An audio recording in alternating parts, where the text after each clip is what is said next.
रूपी प्यारे साथ संगत जी, प्यार और सत्कार से कहना दान निरंकार जी। साथ संगत जी, सतगुरु माता जी की असीम कृपा से, अपार कृपा से हम सब ने वननेस वन का प्रोग्राम भी देखा।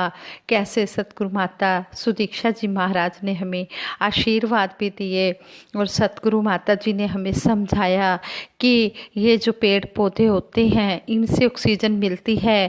कोरोना काल में ऑक्सीजन की कितनी कमी हो गई थी और किस तरह है ऑक्सीजन के लिए सभी इतने परेशान हो रहे थे। ये सतगुरु दाता ये घट घट के जानता है, इसे सारे संसार का पता है कब किसको क्या और कितना देना है।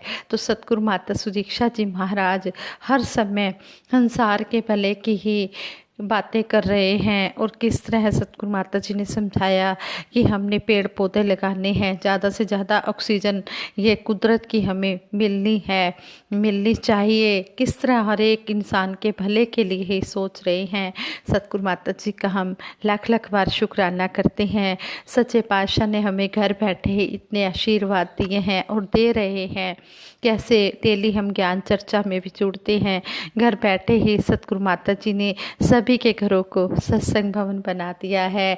और सतगुरु माता जी ने कहा है कि ये कोरोना काल चल रहा है, जो भी हम सारे भारतवर्ष में ये वननेस वन मनाया गया और कहते हैं कि सभी जगह पेड़ पौधे भी लगाए गए, किस तरह स्पॉटलाइट करके भी दिखाया गया।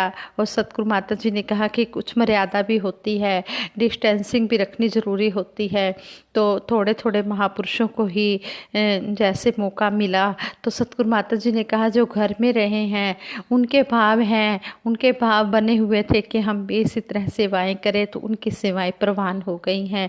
इस तरह सतगुरु सच्चे पातशाह ने हमारे भाव को देखा, समझा, क्योंकि हमारे भाव यही हो रहे थे कि हम सभी ये सेवा कर पाएँ। तो सतगुरु जानी जान अंतर्यामी होता है। सतगुरु माता जी को पता लग गया सबके भाव ऐसे हो रहे हैं, लेकिन सभी आ नहीं सकते क्योंकि एकदम रश भी नहीं कर सकते। थोड़े थोड़े महापुरुषों को ही बुलाया गया और जैसे सेवा दी गई तो सतगुरु माता जी ने सभी की सेवा लेखे में लगा दी कि सभी की सेवाएं प्रवान हैं। ऐसा सतगुरु दयालु सतगुरु हमें मिला है। सच्चे पातशाह जिस तरह आप जी ने हम पर ये मेहर की हुई है, इसी तरह अपनी मेहर बनाए रखना। आप तो बड़े दयालु हो, बड़े कृपालु हो, कभी भी किसी की गलतियों की तरफ नहीं देखते, गलतियों के ऊपर पर्दा डाल देते हो और किस तरह बख्शते जा रहे हो। सच्चे पातशाह कहते हैं कि जो नास्तिक होता है वो कहता है कहाँ है परमात्मा, और जो आस्तिक होता है वो कहता है कहाँ नहीं है परमात्मा। जो संत महात्मा होते हैं इन्होंने इस परमपिता परमात्मा को सतगुरु की कृपा द्वारा देखा है, तो ये हर जगह इस परमात्मा को देखते हैं और यही अरदास करते हैं कि तेरा रूप है ये संसार, सबदा भला करो करतार, मेरी मांग है दातार। संत महात्मा हर समय यही अरदास सतगुरु निरंकार के आगे करते हैं कि सच्चे पातशाह सारा संसार तेरा ही रूप है और सबका भला करना, और ये भला कर भी रहा है। और फिर हम धूनी सिमरन में भी जैसे डेली हम पढ़ते हैं, सुनते हैं, मैं हाँ सदा भूलनहार, तू है दाता बख्शनहार, मेरे अवगुण ना चितार। भगत अरदास करता है कि हे बख्शनहारे मेरे अवगुणों को मत देख, मुझे सदा बख्शता रहे। और ये बख्श रहा है, ये हमारे अवगुणों को देखता ही नहीं है। इसलिए हम सतगुरु सच्चे पातशाह से यही अरदास करते हैं कि सच्चे पातशाह पता नहीं हमारे से अनजाने में कितनी भूलें होती हैं, इसीलिए तो हम ये सिमरन करते हैं, तू ही निरंकार मैं तेरी शरण हाँ, मैनू बख्श लो। और इसमें यही भाव है कि सच्चे पातशाह हमारे से पता नहीं दिन भर में कितनी गलतियां होती हैं, आप जी हमें क्षमा करना, हमारी गलतियों को ना चितारते हुए हमें बख्श लेना और आगे से हम वो गलतियां ना करें जो गलतियां हमारे से हो रही हैं। फिर हम जब रात को भी सिमरन करके सोते हैं तो फिर हम सुबह भी उठकर सिमरन करते हैं कि रात में भी पता नहीं हमसे कोई क्या गलती हो गई होगी, सच्चे पातशाह हमें बख्श लेना। हर समय हम गलतियों की माफ़ी सतगुरु से मांगते हैं, लेकिन माफ़ी उसी की मिलती है जो गलतियां अनजाने में होती हैं। जो जानबूझकर गलतियां की जाती हैं तो उसके बारे में कहा है कि बख्श देता बख्श दे, वरना किसी दा जोर नहीं, हर गुनाह बख्शिश ते लारे, हर दफ़ा कीता ना कर। और सतगुरु बाबा जी ने भी एक बार मीटिंग में कहा, सतगुरु बाबा जी को भी एक मीटिंग में यह कहने की आवश्यकता नहीं पड़ती यदि यह भाव हमारा रहा होता कि जो हमारे से अनजाने में गलतियां होती हैं उसको बख्श देना। हम तो जानबूझकर गलतियां कर रहे हैं, तो इसलिए हमें सतगुरु बाबा जी ने कहा, यदि गलतियां करने वाले नहीं रुकते तो माफ़ करने वाले को रुकना पड़ेगा। क्षमा की एक सीमा है, यह अनंत नहीं है। इसलिए हर गुनाह बख्शिश से लारे, हर दफ़ा कीता ना कर। हम हर समय ये सोचकर ना गलतियां करते रहे कि ये तो बख्शनहारा है, ये माफ़ी दे देगा हमें, ये माफ़ करे या ना करे तो इसकी मर्जी है। लेकिन हम चेतन रहें, हमें सतगुरु समझा रहे हैं, यहाँ भी हमें अलर्ट कर रहे हैं कि माफ़ी की भी कोई सीमा होती है। हम हर बार इस तरह सोचकर गलतियाँ ना करते चले जाएं। जब ईसा मसीह जी को कांटों का ताज पहनाकर सूली पर लटकाया गया तो उन्होंने अपने विरोधियों के लिए भी यही अरदास की कि हे निरंकार, इन्हें माफ़ करना, क्योंकि ये नहीं जानते कि ये क्या कर रहे हैं। अपमान और कष्ट सहते हुए भी उन्होंने सबको क्षमा कर दिया। सतगुरु हमेशा ही सबके भले की कामना करते हैं, क्योंकि सतगुरु के दिल में सबके लिए प्यार होता है। जैसे पुराणों में भी एक कथा आती है, एक बार भृगु ऋषि के मन में ब्रह्मा, विष्णु व महेश की परीक्षा लेने का ध्यान आया। उनका क्वेश्चन यह था कि तीनों देवताओं में सबसे श्रेष्ठ कौन है। सबसे पहले भृगु ऋषि ब्रह्मलोक पहुँचे। वहाँ उन्होंने ब्रह्मा जी को प्रणाम किए बिना ऐसे शब्दों का उच्चारण किया जो किसी को भी दुख पहुँचा सके। यह देखकर ब्रह्मा जी गुस्से में आ गए और भृगु ऋषि जी को सजा देने के लिए तैयार हुए। फिर भृगु ऋषि जी ने कहा कि महाराज माफ़ करना, आप परीक्षा में असफल हो गए। अब ब्रह्मा जी को सारी बात समझ में आ गई, लेकिन अब कुछ नहीं हो सकता था, क्योंकि उन्होंने गुस्सा तो दिखा दिया था, वो परीक्षा में पास नहीं हो पाए। अब भृगु ऋषि जी कैलाश पर्वत पर पहुँचे। वहाँ भी शिव शंकर जी के प्रति उन्होंने कठोर व अपमानजनक शब्दों का प्रयोग किया। इसके परिणाम इसका भी रिजल्ट यही निकला कि शंकर भगवान जी नाराज हो गए और त्रिशूल उठा लिया। यह देखकर भृगु ऋषि जी ने हाथ जोड़ दिए और अपने विचित्र व्यवहार का भेद खोल दिया। फिर भगवान शंकर जी ने कहा कि आपने पहले क्यों नहीं बताया। तो आगे से भृगु ऋषि जी बोले, फिर परीक्षा कैसे होती, ये तो आपकी परीक्षा हो रही थी, ये आपके अंदर कितनी सहन करने की शक्ति है। फिर भृगु ऋषि जी बैकुंठ धाम में भगवान विष्णु जी के पास पहुँचे। वहाँ पहुँचते ही भृगु ऋषि जी ने भगवान विष्णु जी को लात से यानी कि टांग से प्रहार किया। कहते हैं कि टांग लगते ही भगवान विष्णु जी की नींद खुल गई और उन्होंने तुरंत भृगु ऋषि जी के पैर पकड़ लिए और बोले कि हे ऋषिवर, मेरे कठोर शरीर से आपको चोट तो नहीं लगी। इतना सुनते ही भृगु ऋषि जी भगवान विष्णु जी के चरणों में गिर गए और माफ़ी मांगी और बोले, भगवान, तीनों लोकों में आप ही सबसे श्रेष्ठ हैं, क्योंकि आप सहनशील भी हैं और क्षमावान भी है। कहाँ भी है क्षमा बड़न को चाहिए, छोटन को उत्पात। अर्थात ज्ञानी जनों को, संत जनों को, बड़े लोगों को छोटों की गलती पर उन्हें माफ़ कर देना चाहिए। सतगुरु बाबा जी भी अपने विचारों में फरमाते थे, no hate in the world is as powerful as the power of forgiveness. अर्थात संसार में नफरत से अधिक शक्तिशाली प्रेम और माफ़ी ही है। सतगुरु अपने शिष्यों की भूलों और गलतियों को हमेशा माफ़ कर देते हैं। वे हमेशा अच्छे रास्ते की ओर बढ़ने की प्रेरणा ही देते हैं। कहते हैं कि माफ़ी और समर्पण में ही इतनी शक्ति है कि वह दानव को मानव बना सकती है। समर्पण में भी बहुत शक्ति है और माफ़ी में भी बहुत शक्ति है। भक्ति में माफ़ी का होना बहुत ज़्यादा ज़रूरी है। कहते हैं कि जिसके पास माफ़ी नहीं है वह कभी भी भक्ति कर ही नहीं सकता। संपूर्ण अवतार वाणी में भी शहनशाह बाबा अवतार सिंह जी महाराज ने कहा है, सतगुरु अपने सिखां दे दिल शीशे वांगू साफ करे, सतगुरु अपने सिखां दे कुल भले बुरे नू माफ़ करे।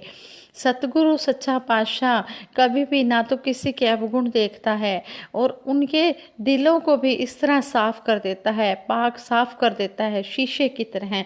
उनके मन में फिर कोई दूसरी ऐसी बात ही नहीं आती जिससे उनका मन मैला हो जाए।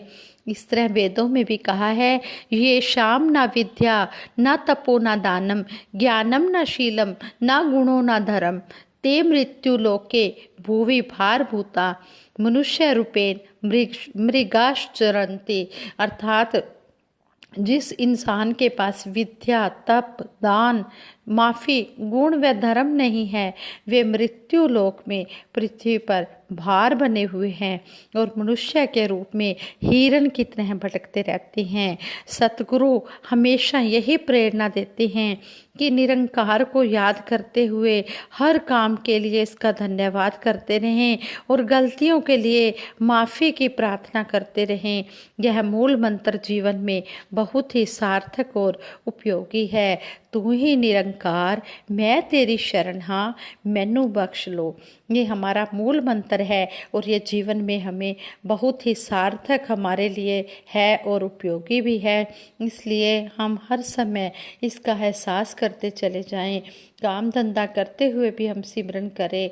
जो भी हम काम कर रहे हैं, माना कि श्वासों की लड़ी इसमें सिमरन करते समय टूट जाती है क्योंकि हम उस समय मायावी कामों में लगे होते हैं, दुनियावी कामों में बिजी होते हैं, तो सिमरन करते करते हमारे जो लीव है एकदम से टूट जाती है। लेकिन फिर भी हम जब भी जिस तरह भी हमारा ध्यान आए हम उसी तरह सिमरन शुरू करते हैं। तू ही निरंकार मैं तेरी शरण हाँ मैनू बख्श लो। और यहाँ पर हमें यही समझाया है कि जो माफ़ी देने वाला होता है वो बहुत ही बड़ा होता है, जो माफ़ करने वाला होता है उसको बहुत ही बड़ा कहा गया है। इसलिए चाहे हमारी गलती हो या ना हो हम माफ़ी मांग लें। हमने अपने आप को नीवा होके ही रहना है। कहते हैं कि जो नम्रता में रहते हैं, धीरज होता है जिनके मन में, वही सूझवान माने जाते हैं। जिस तरह कहते हैं कि पानी जो जो नीवा चले त्यों त्यों सागर जांदा है, कहे अवतार निम्रता दे नाल बंदा रब नूं पांदा है। कहते हैं कि जिस तरह पानी ऊंचाई से जा रहा होता है, नीचा तो बड़ी आसानी से चला जाता है, लेकिन जब पानी को नीचे से ऊपर टंकी में मोटर की सहायता से चढ़ाना पड़ता है तो बड़ी मुश्किल हो जाती है। तो इस तरह कहते हैं कि जब इंसान नीवा होके चलता है, नम्रता में चलता है, तो वो हमेशा ऊंचाइयों को ही प्राप्त करता है, वो भगवान को प्राप्त कर लेता है। संपूर्ण हरदेव वाणी में भी सतगुरु बाबा हरदेव सिंह जी महाराज ने हमें इशारा दिया है, हमें समझाया है, जिनको क्षमा किया सतगुरु ने वो भी सबको क्षमा करे, जिन पर बरसी दया गुरु की वो भी सब पर दया करे। कहते हैं कि जब हमारे से कोई गलती हो जाती है तो हम सतगुरु से माफ़ी मांगते हैं, इस निरंकार से माफ़ी मांगते हैं तो यह हमें माफ़ कर देता है। लेकिन अगर किसी की कोई गलती हो गई है और वो हमें कह रहा है कि मेरे से गलती हो गई है मुझे क्षमा करो, तो हम सतगुरु निरंकार का ध्यान करते हुए हम उस समय उस बात की तरफ ध्यान दें कि जिस तरह हमें सतगुरु ने क्षमा किया है इसी तरह हमें ये क्षमा का गुण भी सतगुरु ने सिखाया है और सतगुरु ही सब कुछ करने कराने वाला है। तो उस समय हम उसकी बात रख लें, वो माफ़ी मांग रहा है तो माफ़ी उसको दे दें। कहते हैं कि जो माफ़ी देने वाला होता है वो बहुत बड़ा होता है। और कहते हैं कि अगर हम इस तरह माफ़ी मांग लेते हैं सतगुरु निरंकार से, सतगुरु निरंकार हमें माफ़ कर देता है। और अगर हम किसी को माफ़ी नहीं देते तो कहते हैं कि फिर हमारे अंदर ज्ञान की कमी है, हमें सतगुरु की बात पर हम चल ही नहीं रहे हैं, हम सतगुरु को फिर कैसे रिझा पाएंगे। इस तरह हमें सतगुरु ने समझाया है कि अपने ऊपर हमने अप्लाई करना है, अपने ऊपर हमने देखना है कि किस तरह जो बात हमें समझाई जा रही है हम उस बात पर चल कर देखें और उसी तरह हम दूसरे के बारे में भी सोचें। जैसे हम चाहते हैं कि हमें प्यार मिले तो हम दूसरे को भी प्यार देना सीखें। अगर हम प्यार लेना चाहते हैं और दूसरे को नफ़रत देना चाहते हैं तो वो बात बनने वाली नहीं है। बात तभी बनेगी, प्यार दे प्यार ले, सबको सत्कार दे, भर ले झोली। तभी हम झोलियाँ भर सकते हैं जब हम सतगुरु के कहे अनुसार वचनों पर चल रहे हैं। हमारे ऊपर सतगुरु ने बहुत ही दया की है, बहुत ही हम पर रहमत की है सच्चे पातशाह ने। और जिस तरह सतगुरु हमें सिखा रहे हैं हम इस बात पर चलते चले जाएं। जिससे गलती नहीं हुई हो कौन सा वो इंसान है, क्षमा उसे मिल जाती जो गलती को लेता मान है। कहते हैं कि उसको माफ़ी मिल जाती है जो अपनी गलती को मान लेता है। ऐसा कोई भी इंसान इस संसार में नहीं है जिससे कभी कोई गलती हुई ना हो। कहते हैं कि दान क्षमा का मिल जाने पर सही रास्ता अपनाएं, क्षमा अगर मिल जाए तो फिर गलती को ना दोहराएं। कहते हैं कि अगर हमें ये क्षमा का दान, माफ़ी का दान मिल गया है तो फिर आगे के लिए हम अलर्ट रहें, वही गलती को हम फिर दोबारा रिपीट ना करें। जैसे दासी ने पहले ही कहा है कि बख्श देता बख्श दे वरना किसी का जोर नहीं, हर गुना बख्शिश दिला रे हर दफ़ा कितना ना कर। हम हर बार वही गलती को रिपीट ना करें। ये सतगुरु माता सुदीक्षा जी महाराज ने भी हमें समझाया है। दंडित करना क्या मुश्किल है, काम बड़ा आसान है, कहे हरदेव क्षमा जो करता बंदा वही महान है। कहते कि सजा देनी किसी को कोई मुश्किल काम नहीं है, बड़ा आसान काम है। लेकिन कहते हैं कि जो दूसरे को माफ़ कर देता है वही बंदा महान होता है। इसलिए सच्चे पातशाह के चरणों में यही अरदास है, सच्चे पातशाह चाहे हमारी गलती हो या ना हो हम दूसरे इंसान से माफ़ी मांग ले, हम ये रिश्ता ताउम्र निभाते चले जाएं। जो आप जी ने हमारा ये गुरसिक्खी वाला रिश्ता बनाया है हम इसको प्यार से संतों महापुरुषों के साथ मिलकर निभाते चले जाएं। अगर कोई हमें कुछ कह भी लेता है तो हम उस बात को पर इस तरह ना उसको दिल पर लगाएं, हम उस बात को इस तरह भूल जाएं जिस तरह पानी में लकीर नहीं ठहरती, इसी तरह हम उस बात को समझें, उसे भूल जाएं और फिर उसी तरह प्यार ही प्यार करते चले जाएं। कहते हैं कि ऐसा कोई इंसान नहीं है जिससे गलती नहीं होती, लेकिन उस गलती की माफ़ी भी होती है। हम उस इंसान से माफ़ी मांग लें जो हमारे से कोई गलती हो गई है। सच्चे पातशाह ने हमें यहाँ ये समझाया है। और फिर आगे हमें सतगुरु सच्चे पातशाह हमें बार बार ये भी समझा रहे हैं कि हमने हमेशा सतगुरु निरंकार का ध्यान करते हुए सबके साथ प्यार से रहकर अपना जीवन बिताते चले जाना है। हमने संतों महापुरुषों की उस बात को इस तरह अपने दिल में बिठाना है जो बात हमारे लिए सुखदाई है। जिस तरह कहते कि पत्थर पर लकीर डाल देते हैं तो वह लकीर कभी मिटती नहीं है, इसी तरह जो संत महापुरुष हमें सतगुरु के मैसेज देते हैं, जो संतों महापुरुषों के मुखारबिंद से विचार आते हैं, जो भी बातें आती हैं उनको हम इस तरह अपने जीवन में धारण कर लें, इस तरह अपने मन में बिठा लें जिस तरह पत्थर पर लकीर होती है, उस बात पर हम चलते चले जाएं। पहले हम अप्लाई करें फिर हम सप्लाई करें, पहले उसके कर्म रूप में डालें, पहले अपने कर्म में लाएं, फिर आगे हम दूसरों को भी वो बात करने के लिए कहें। जैसे एक बार परम ममता में निरंकारी राजमाता जी ने किसी सेवादार बहन को किसी के घर में भेजा। उनके घर में सास बहू का झगड़ा हो रहा था तो उनके घर में भेजा कि आप उनके घर में उनको समझा कर आओ कि आप जी ने ऐसा नहीं करना, ये शोभा नहीं देता है। तो आगे से जब वो बहन सेवादार बहन उस बहन के घर में गई, सास बहू को समझाने लगे तो आगे से वो सास कहती है उस सेवादार बहन को, पहले आप अपने घर में तो देखो आपके घर में क्या हो रहा है। फिर जब वो सेवादार बहन ने आकर उस बहन द्वारा की गई ये बात कही तो राजमाता जी ने कहा कि पहले अपने घर से भक्ति शुरू करो, पहले अपने घर को स्वर्ग बनाओ, तब बात बनेगी। फिर हम दूसरों को कह सकते हैं कि आप जी ने ऐसा नहीं करना। हमने उस बात पर पहले खुद अमल कमाना है, फिर दूसरों को वो बात करने के लिए कहना है। जैसे कहते हैं कि एक बार एक बहन राजमाता जी से कहती है, राजमाता जी जो वो बहन है, फलां बहन है, वो बहन इतनी अच्छी है कि सबके साथ बहुत अच्छा व्यवहार करती है, बहुत अच्छा बोलती है, बहुत ज़्यादा सेवा सिमरन सत्संग करती है।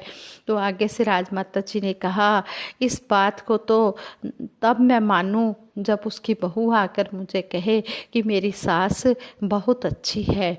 हाँ संगत जी, यहाँ भी राजमाता जी ने हमें समझा दिया कि अगर हम घर में सही हैं तो तभी हम हर जगह सही हैं। घर में अगर हमारी भक्ति नहीं चल रही, हम घर में अच्छा कर्म व्यवहार नहीं कर रहे, तो बाहर चाहे हम जितना मर्जी प्यार देते रहें, बात बनने वाली नहीं है। असली बात तो तभी बनेगी जब हमारे घर में भक्ति होगी, हर एक का आदर सत्कार होगा, प्यार होगा। कहते हैं कि जो ये घर बनते हैं ये प्रेम समर्पण से बनते हैं, त्याग से बनते हैं। मकान ईंटों से बनते हैं, लेकिन घर जो रहते हैं वो प्रेम प्यार से बनते हैं, अच्छे व्यवहार से बनते हैं। इसलिए सतगुरु माता सुदीक्षा जी महाराज भी हमें आज यही समझा रहे हैं कि भक्ति घर से शुरू होती है। अगर चरणामृत बनाना है तो अपने घर के किसी भी मेंबर को बिठा दो और सिमरन करते हुए चरणामृत बनाओ, को ग्रहण करो। तो देखो, कहीं भी आपको जाने की ज़रूरत नहीं है। कोई भी आशीर्वाद लेना है अपने घर के किसी भी मेंबर से आशीर्वाद ले लो, सतगुरु निरंकार का ध्यान करते हुए।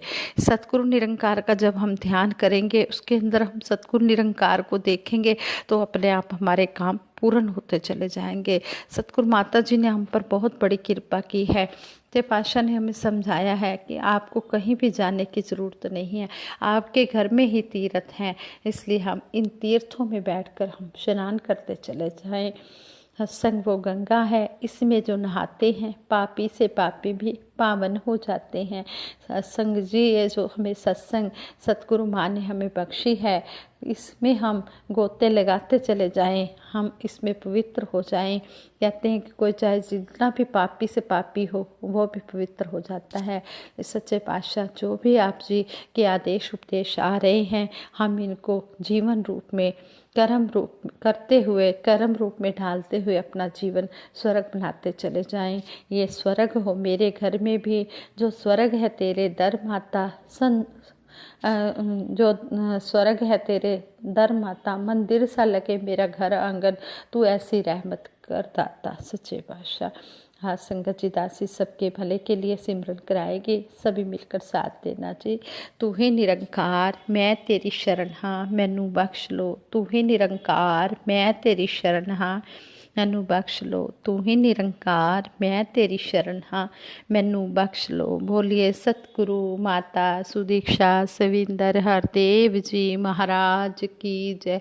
निरंकारी राजमाता गुरु बचन अवतार की जय। साथ संगत जी प्यार से कहना, धन निरंकार।